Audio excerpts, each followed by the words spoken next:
Salut Laroubi, comment vas-tu? Qui dire? Sabah el khair. Salut mon ami, ça va mon ami? Salut les Alhamdoulilah, amis. Mta. Alhamdulillah, ça va bien. On s'est régalé ce week-end, Oui, donc c'est très bien. Moi, je passe 3 semaines sur le Tour de France, c'est le paradis pour moi. Tu sais, bien sûr. je me régale de jour en jour. Alors, cette année, c'est magnifique. Le Tour de France, واليوم ترتاح، اليوم repos Oui, oui, après Lyon les Alpes. repos, d'accord. Lyon, c'est repos, mais pas pour nous. Nous, on se repose pas. Nous, on n'a pas Non, monté les Alpes comme ça, les autres, comme bien Ocona. sûr. Oui, oui, oui, oui. Alors écoute, aujourd'hui, tu vas nous donner des infos, de l'actualité sur le cyclisme marocain, sur l'équipe nationale du Maroc. Et Ouais, après, ouais. Et après, tu vas nous oui, parler vas-y. du Tour de France. Oui, je suis très content d'abord pour nos champions marocains, parce que ça fait presque 2 années qu'ils n'ont pas couru, parce que tu sais, les compétitions, c'est pas les entraînements.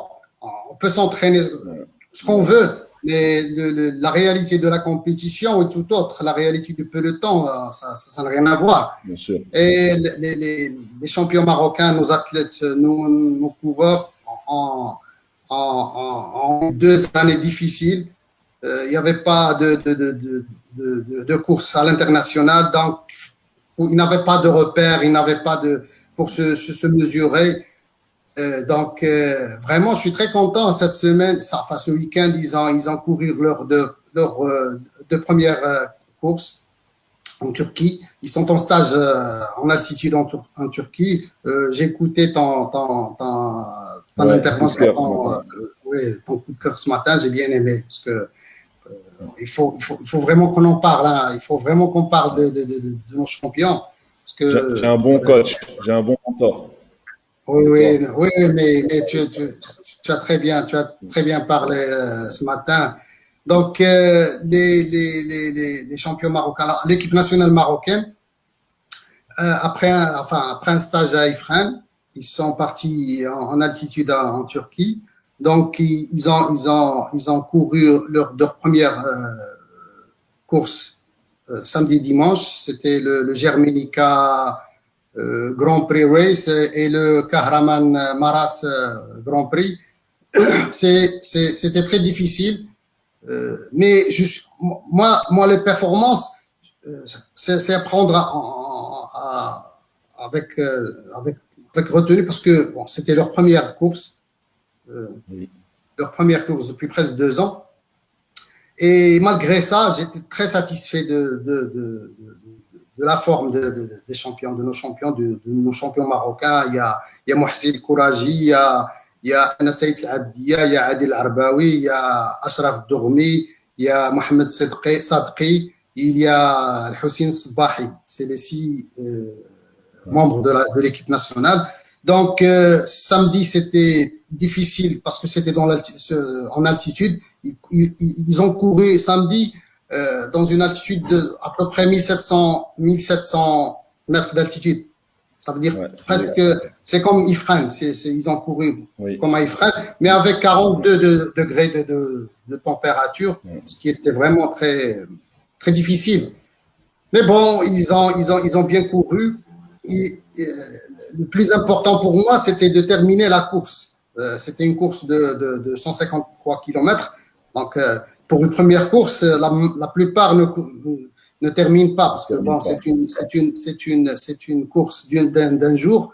Donc, une fois Ouais, si l'échappée tu es largué, exactement, pas la peine de fatiguer. exact, pas la peine de te fatiguer. Bien sûr, bon, eux, non, ils ont terminé la course. C'était bien pour avoir le repère sur la forme, sur leur préparation.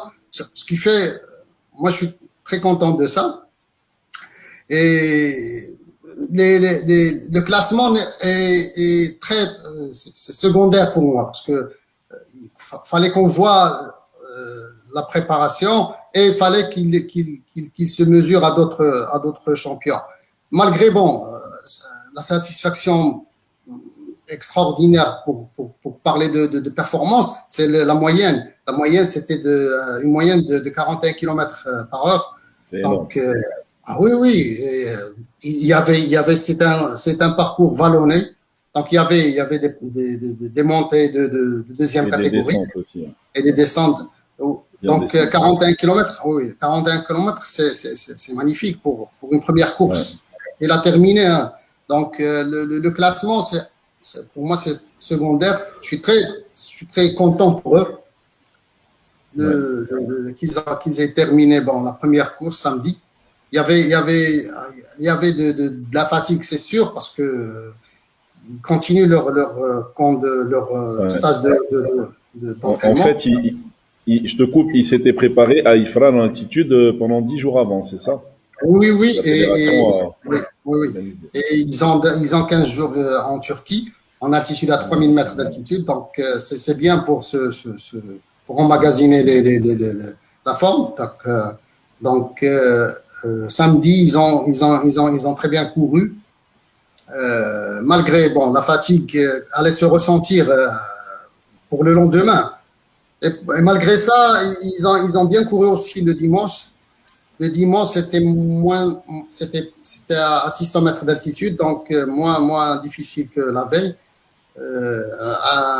Une course qui a fini en sprint. Il a fini en sprint. Il y avait un petit tracas pour Anas parce qu'il avait chuté. Et c'est léger. Il a terminé à 1 minute du vainqueur. Mais c'est bien comme préparation. Donc, moi, je suis très satisfait, je suis très content pour eux parce que c'est le départ d'une année cycliste pour nos champions.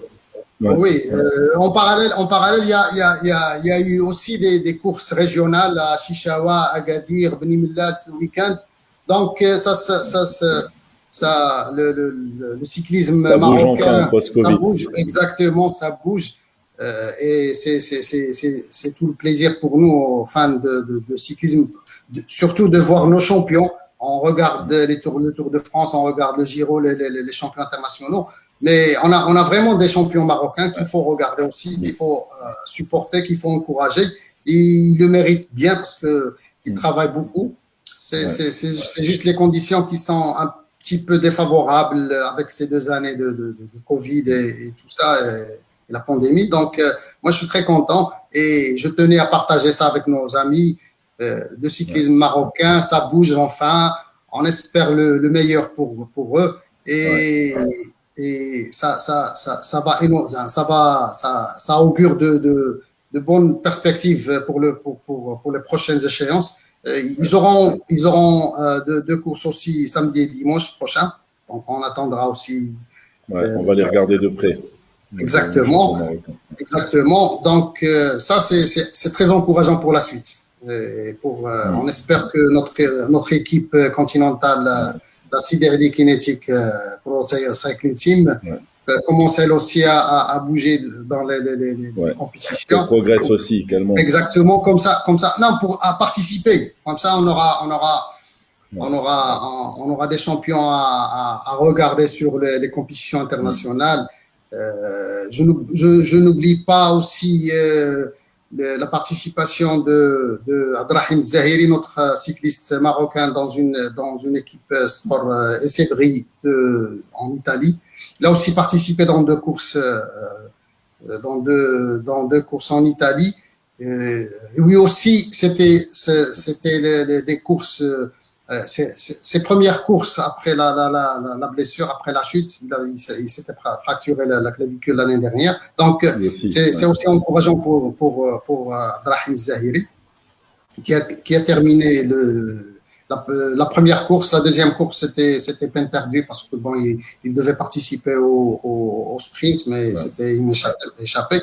Mais bon, moi, je suis content que notre cyclisme national puisse bouger de nouveau et on a les champions. Oui, on a les champions. Super. Mais merci pour ce panorama et surtout cette actualité. Il ne faut jamais qu'on oublie nos champions. On peut les suivre sur Instagram. Mohsin El Koraji, il a un compte Instagram. Anna sur les réseaux sociaux. c'est très sympa les images qu'ils nous montrent. On voit les entraînements, Oui, c'est pro, quoi. oui, Adel Arbaoui, Ah oui, ouais. tous nos Faut champions, les Adel suivre. Arbaoui et Dormiche, Ashraf Dormi, ils sont tous sur les Ouais. réseaux sociaux. Donc, Je vous mettrai leur compte après en commentaire pour les suivre. Les gens les suivent. On leur fera ok, un peu de oui, pub. oui, oui, oui, bien sûr, Ok, bien sûr. Il le mérite, hein. Il le mérite. bien sûr. Il Portent les travaille couleurs dur. du Maroc. Ouais. Oui, oui, oui, ils sont très performants. Il suffit juste de les encourager. Et ils peuvent nous rendre ça de la meilleure C'est des ça. manières. C'est de grands Exactement. champions. Oui, oui. Merci. Maintenant, tu veux qu'on parle du tour et de. Tu me parlais d'un New World Order, d'une nouvelle donne mondiale. Explique-nous un petit peu. Oui, oui, oui. Non, mais ce qu'on a vécu, c'est cette première partie du tour, cette semaine-là, est tout juste historique. Je, Ouais, je, c'est historique. oui. C'est On a de la chance. ouais, c'est magnifique. On a eu 9 étapes avec 9 highlights, avec des étapes, avec des performances extraordinaires. Ouais, ouais, Ça a bougé sur toutes les étapes. ouais. Ouais, ils se sont pas regardés pendant une semaine. Ça a été palpitant du début jusqu'à hier. C'était extraordinaire. Pourquoi j'ai dit le nouvel ordre mondial? Parce que, tu sais, bon, à l'instar, bon, avec toute proportion gardée, à l'instar du nouvel ordre mondial dans l'économie, dans la politique, on retrouve maintenant des individus qui influencent le monde. Tu as Bill Gates, tu as Ouais, Elon Musk, tu as ouais. Zuckerberg, Jeff Bezos. tu as Bezos. C'est eux qui font la loi maintenant, tu vois. Ouais, Et bah, dans le cyclisme aussi, les coureurs, les champions imposent leur loi, parce que fini les grandes équipes, les grandes stratégies, ces 30 dernières années, les Banesto qui ouais, donnaient des tickets de sortie, des accessites aux coureurs, exact. les Dutch Telecom, les US Postals et récemment la Ouais. Sky, l'équipe Discovery. Sky oui, c'est les équipes qui contrôlaient, qui faisaient tout pour réguler la course. Ouais, C'est fini ça. C'est fini avec Pogacar. Bon, c'est pas, il n'est pas le seul. Pogacar, on non. veut dire, c'est le chef de file. Mais tous ces champions-là, toute cette génération, les Mathieu Van Der Poel, les Wout Van Aert, Paul, Van Aert. les Van Aert, les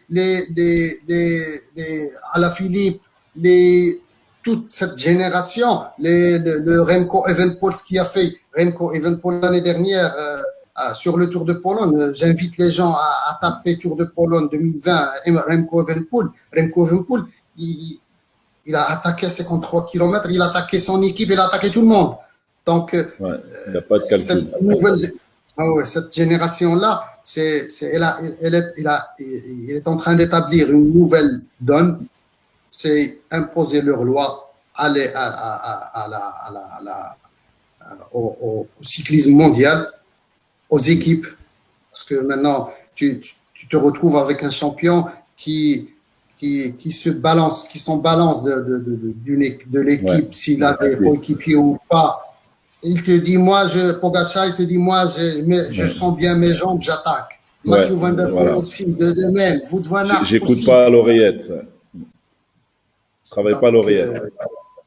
oui, donc ça commence ça commence à se faire voir parce que depuis l'année dernière et cette année-là, on assiste à un chamboulement total dans la hiérarchie Ouais, de la prise de décision. Parce que généralement, c'est les équipes qui prennent les décisions. Cette oui, équipe-là va monter le train, cette équipe-là va faire l'échappée, cette équipe-là va suivre, va poursuivre.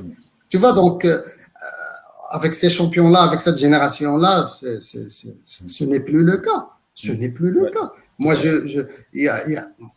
moi, ça me rappelle un pionnier en la matière de ne pas écouter l'équipe. C'était feu Marco Pantani. Si on revient j'invite les gens à revenir au Giro de 1998, le Giro de 1998 qu'il a gagné, mais il sautait sur tout le monde. Pantani, il était dans les échappées dès les premières étapes. Il a attaqué. Pourtant, il était généreux, le favori. Ah oui, il ne calculait pas. Dès qu'il y a monté, il y va. Il ne se soucie absolument pas des autres. Ce que fait Pogacar, ce que fait aussi Mathieu Van Der Poel, ce que fait Wout van Aert, ce que fait cette nouvelle génération. Donc, pour moi, c'est un plaisir de regarder cette génération. Parce qu'il n'y a pas que Pogacar. Pogacar, c'est vrai, il a atomisé le tour. Oui, mais il y a plein d'autres coureurs de top niveau cette année. Exactement. Ah oui. Et je reviendrai surtout sur ce qu'avait dit. Hier, on était sur un space étape avec Abdullah, Tarek et les amis. Et il y avait notre ami Hicham El Khaoudi, je crois, qui avait dit je regarde le tour, je regarde les étapes et ça donne une impression que ce n'est pas le tour, c'est des classiques. Donc les coureurs exactement. Pour les étapes comme des classiques, sans calcul, sans rien du tout. Tu vois, ça alors prouve que le tour, c'est 3 semaines. Ce que tu dis. Ouais. Justement, tu peux nous parler de l'étape d'hier avec ces échappées. Moi, j'aimerais que tu me parles un peu de Quintana aussi. J'ai pas trop compris ce qu'il a fait. Je l'ai trouvé très bête, perso. Si tu pouvais m'expliquer un petit peu comment ça s'est passé l'étape d'hier pour tout le monde. Alors, pour Quintana, moi j'adore Quintana. Moi Quintana. Aussi. C'est d'abord parmi les coureurs qui voulaient changer cet ordre mondial. Depuis 2012, 2013, il courait de manière autonome. Mais bon, il était dans une équipe qui ne favorisait pas ça. Il était barré par Valverde.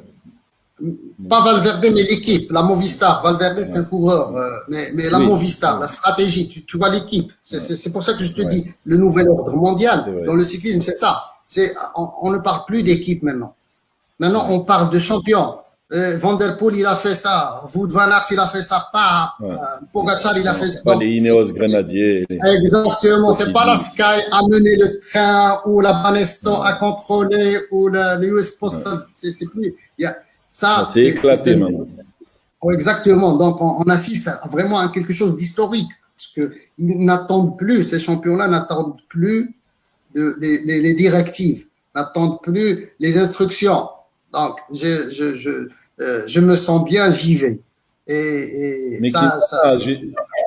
dis-moi ce que tu en penses. Il a attaqué, il rejoint les leaders et il essaye d'attaquer à chaque fois. Il regarde derrière lui. Quand ils étaient 4 avec Woods, O'Connor, lui et Higuita, et un autre dont j'ai oublié le nom, et il attaquait, il attendait, il attaquait. Il s'est fatigué tout seul, il me semble, non? Il s'est cramé tout seul. Hier d'abord, les conditions étaient vraiment la pluie non-stop. C'était dantesque. Et le froid, c'était ils avaient froid. Exactement. Tu sais que Alaphilippe, il est descendu du vélo. Il a changé tous ses vêtements. Quintana aussi, exactement, ils étaient vraiment gelés. Et là, tu sais, le corps, tu ne peux pas savoir comment il va réagir. Donc après, il y a Quintana, dans un certain moment, il a demandé une barre énergétique à Higuita, à son compatriote, mais d'une autre équipe. Et Higuita lui a donné une barre énergétique. Donc je peux dire que bon, Quintana, il est généreux dans l'effort. Quintana, il ne calcule pas. S'il a dans les jambes, il attaque, tu le vois plus. Mais hier, je pense avec une fringale et les conditions d'hier, parce que hier, c'était dantesque, c'est très difficile. Alors qu'au contraire de Quintana, O'Connor, chaque fois, il se faisait dépasser avant la dernière montée et il patientait, il n'essayait pas d'aller le chercher, il se laissait distancer et il menait sa course. J'ai adoré sa stratégie à O'Connor et son sang-froid. Oui, mais donc tu sais que la différence entre un grimpeur et un rouleur grimpeur, c'est que le grimpeur comme Quintana, il y va par à-coup. Il fait des démarrages brusques, des attaques brusques. Après, il change vraiment, il change le train, il change de vitesse, il change de rythme de manière brusque. Un rouleur, il prend son temps. Exactement. Donc, il roule avec un rythme. Exactement, avec son rythme. Donc, c'est ce qu'a fait O'Connor. Quintana, il ne pouvait pas. Quintana, il voulait se débarrasser parce qu'il se savait. Il voulait faire le break. Il voulait faire le break. C'était osé, ça s'est retourné contre lui. Mais ça reste vraiment un très grand champion. Donc il a créé du buzz, il a animé l'étape, comme on dit. Ah oui, mais lui, il n'avait absolument pas l'idée derrière ça, de ne pas animer l'étape. Donc, il voulait l'animer. Les gens on a vu que lui à un moment. Oui, mais il s'en sort avec le maillot à poids. Il s'en sort avec le maillot à poids. Tu vois, c'est prestigieux quand même. Mais là, hier, c'était difficile de lui en vouloir. Tu ne peux pas lui en vouloir parce qu'il a fait son possible. Peut-être qu'il ne s'est pas alimenté, au juste temps de l'alimentation. Donc, il a eu une fringale après. Après, quand tu as une fringale, même si tu manges, même si tu te ravitailles, c'est trop tard. C'est trop tard. Exactement, c'est trop tard. Je pense que tu as raison.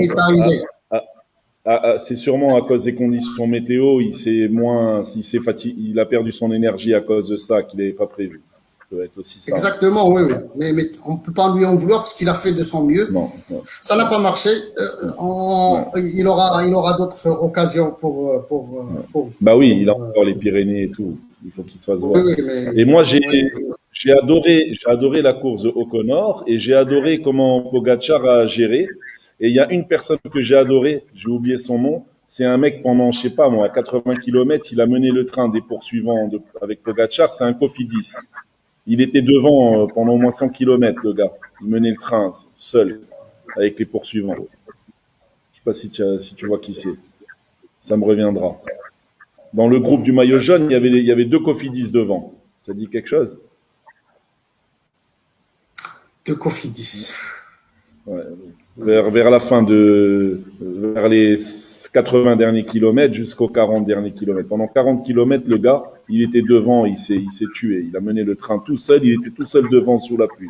Ah oui, oui, bien sûr. Toutes les équipes ont ces rouleurs-là, tu vois, les Tony Martin, les Robert Skizzing, ceux de la comment on dit, les noms me reviennent pas. Bora. Oui, Bora, Postelberger, il y a les.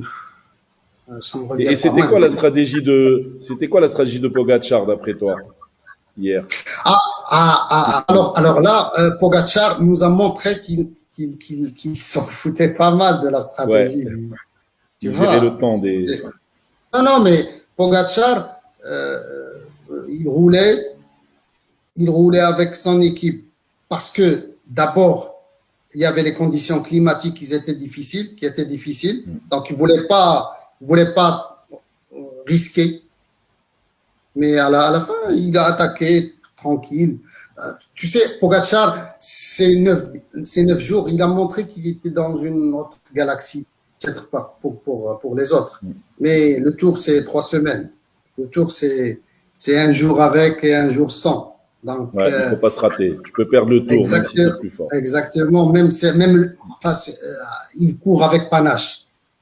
Et c'est tout à son honneur. Il court au panache, mais c'est un être humain. Il n'est pas à l'abri d'une fringale, il n'est pas à l'abri d'une cassure, il n'est pas là. Parce qu'il y a des étapes où il y aura des cassures, il y aura des bordures. Ouais. Donc, vraiment, ça reste vraiment de la haute compétition. qu'il faudrait mener jusqu'à Paris. Parce que bon, Oui, parce que toutes les équipes, elles vont s'allier contre Pogacar maintenant, comme le vendredi, quand tous les leaders sont échappés au kilomètre zéro. ah ils ont l'obligation d'attaquer. Parce que bon, il leur a montré qu'il était le plus fort. Donc ils n'ont pas d'autre solution que d'attaquer. Et qui dit attaquer dit se liguer. Donc forcément ils vont se liguer. Mais c'est pas question. Ils vont établir une stratégie. Non, non. Ils vont vouloir attaquer et ils vont se retrouver à attaquer à plusieurs. Donc lui c'est pas l'ennemi numéro un, mais après l'abandon de Roglic, lui maintenant c'est l'homme à battre. C'est l'homme à battre. C'est le maillot jaune qu'il faut attaquer. Bien sûr. Et il reste encore, il reste encore des étapes difficiles. Tu sais, même demain. C'est la première semaine. Hein. Comment? On a fait que 9 étapes. Exactement. Et tu sais, les tours 3 semaines, c'est la première semaine, c'est pas la deuxième semaine, et la troisième semaine, c'est pas les 2 autres semaines. Tu sais, en 2018, Simon Yates, sur le Giro, il a massacré le peloton sur 17 étapes. 17 étapes, Simon Yates, il a écrasé la concurrence. La 18e étape, il est entré à 35 minutes de Christopher Froome. Donc, tu sais, si on se rappelle de 2018, du Giro 2018, Simon Yates, c'était monstrueux ce qu'il avait fait les premières semaines, les 17 premières étapes. Donc après, bon, je ne le souhaite pas pour Pogacar, mais c'est ça le cyclisme, c'est ça. Mais il va être attaqué, il faut qu'il fasse attention. Tu sais, même s'il n'est pas attaqué, lui, il va attaquer. Tu sais. Oui, lui, il faut la meilleure défense, c'est l'attaque. Hein. S'il peut donc ça va vraiment partir. Ça va vraiment partir en vrille tous les jours. Hein. Tu sais, tous les jours, parce que même les étapes de plaine, on n'aura pas, parce que bon, après hier, après que Arnaud Démare et Brian Cocard sont entrés hors délai, ils sont plus dans la course. Donc pour les sprinteurs, donc pour le maillot vert, il restera il y a encore de l'animation. Sagan, Michael Matthews et celui qui m'a vraiment,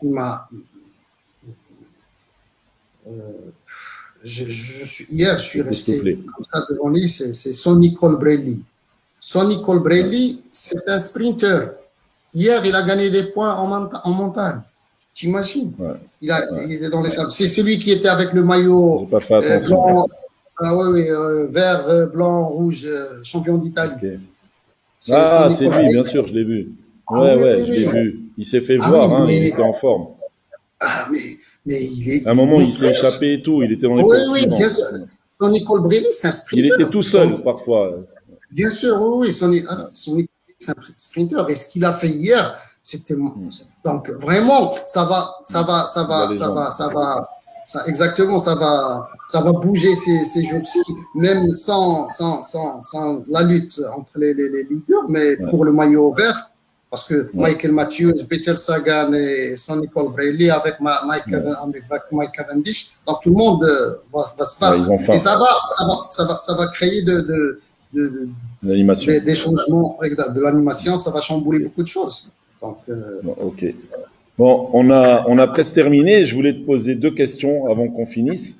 La première, il y a Donny LP Twitter qui me rabâche les oreilles avec O'Connor, comme quoi c'est un danger pour Pogacar. Qu'est-ce que tu penses de ça? On va lui répondre. O'Connor, c'est un espoir. C'est un espoir qui a montré qu'il était vraiment un grand champion. Je ne pense pas qu'il ait les jambes pour les 2 prochaines semaines. Non, qu'il ait un concurrent sérieux. Tu sais, les concurrents sérieux, c'est Richard Carapace, C'est Ouais. Rigoberto Urán. C'était Geraint Rigoberto Urán. Thomas, mais Non, non, c'était ça. Non, non, mais c'est Rigoberto Urán. ouais. C'est Carapaz et c'est maintenant Jonas Vingegaard, le lieutenant de Oui, Roglic, qui reste maintenant avec, ouais. avec la Jumbo-Visma qui est devenu le leader. Donc, eux, c'est les concurrents directs. Mais sinon, je ne vois pas, parce que O'Connor, s'il n'y avait pas l'échappée d'hier, il serait toujours à 8 minutes. Donc, Ouais, bien sûr. Il a hier, il a profité gagné de 6 s'échapper. Pogacar lui a donné, le mais laissez-passer sinon, mais, pour. oui, exactement. Malgré, bon, il a fait une performance Il extraordinaire. était maillot jaune provisoire à un moment, Virtuel, virtuel. virtuel, Ouais, virtuel. Oui, oui, ouais. mais Il a hier, géré Pogacar. il a fait une étape. Tu sais que Pogacar aurait aimé se débarrasser du maillot jaune hier Oui, bien sûr. pour AGR Citroën, AG2R parce la que mondiale. bon, Ouais. AG2R Citroën maintenant. Ça repart, AG2R pardon. Citroën. J'ai du Ah retard. oui, non, mais ils ont changé cette T'en veux année, pas. donc, oui, il il voulait vraiment se débarrasser. Ouais, Oui, bien sûr. lui, tu vois, il voulait donner le maillot à G2R, donc pour l'aider à tenir le À peloton. rouler. Oui, pour rouler, parce que bon, demain, demain et jeudi et vendredi, il y a des étapes pour sprinter et pour baroudeur, pour les échapper. Mercredi, on a une étape extraordinaire avec le Mont Ventoux Ouais, qui vont super. emprunter deux fois. Oui, Il ils le vont monte deux l'emprunter fois. deux fois de deux versants différents. Un versant de 21 km avec une pente de 5,7%, mais assez long. Et l'autre versant qui de long de 15 km avec une moyenne Magnifique. de 8,8, avec une moyenne de presque 9% sur 15 km 7. Donc, c'est assez difficile. Ouais. Et le Mont Ventoux, Ouais. c'est mythique. C'est mythique. Ouais. Exactement. Demain aussi, mercredi plutôt, il y aura du changement, il y aura des attaques, parce que les autres ne vont pas rester les bras croisés. Non. Donc il y aura du spectacle cette semaine aussi. Il y aura toujours du spectacle. Là, Avec cette génération-là, on est on s'embête pas. on est gratifié de spectacles chaque jour. Et ça va continuer. Donc, Bon, on se verra jeudi pour débriefer le lendemain du Mont Ventoux. exactement. Donc, et la deuxième question, c'était quoi la deuxième question? La deuxième question, c'est la minute prono tous les deux, comme à chaque fin d'émission. Je voulais que tu me pronostiques sur l'Euro. D'accord. Demain, il y a demi-finale Espagne-Italie et mercredi, Angleterre-Danemark à Wembley. Alors, dis-nous tes pronos sur les deux. Donc, alors, je sais que mon fils regarde, il est fan de l'Italie, donc Voilà, je vais dire 3-0 l'Italie. 3-0, ouais. Ils vont se venger de l'Espagne. Hein. Donc, et pour Allemagne, pour Angleterre, qui encore? Danemark. Angleterre, Angleterre-Danemark, la Danemark. surprise. Ah oui, oui. Oui, je vais dire 2-1 Angleterre. C'est C'est quand même bien. l'Angleterre. Ce sera leur C'est premier quand but. même, Ouais, ils jouent à domicile. c'est quand même l'Angleterre. Oui, oui. Mais tu as t'as fait un bon pari parce que les Anglais n'ont pas pris de but encore. Donc, ce serait leur premier but encaissé avant la finale. Pas D'accord, mal. d'accord. C'est bien. Ok, mon Ok, ami. merci beaucoup, Laroubi. On se revoit jeudi. Merci. Merci À beaucoup jeudi, Inch'Allah. pour les infos sur nos Marocains, parce qu'on parlera toujours de nos champions marocains au Xavs Club. Bien Et sûr. un petit point sur le tour. Merci, mon Bien ami. sûr. Jeudi, on aura une petite surprise, jolie surprise sur un coureur marocain, un espoir marocain. Je viens de lire l'info Génial. sur lui. Donc, à jeudi, Inch'Allah. Eh ben, on l'appelle. Merci beaucoup. Ok, merci. Salut, Laroubi. À bientôt. Merci. Salut. Salut. Voilà, c'était le Xavs Club. On a terminé ce live. On se voit jeudi pour la F1, je pense, les cyclismes et le foot. À bientôt, les amis.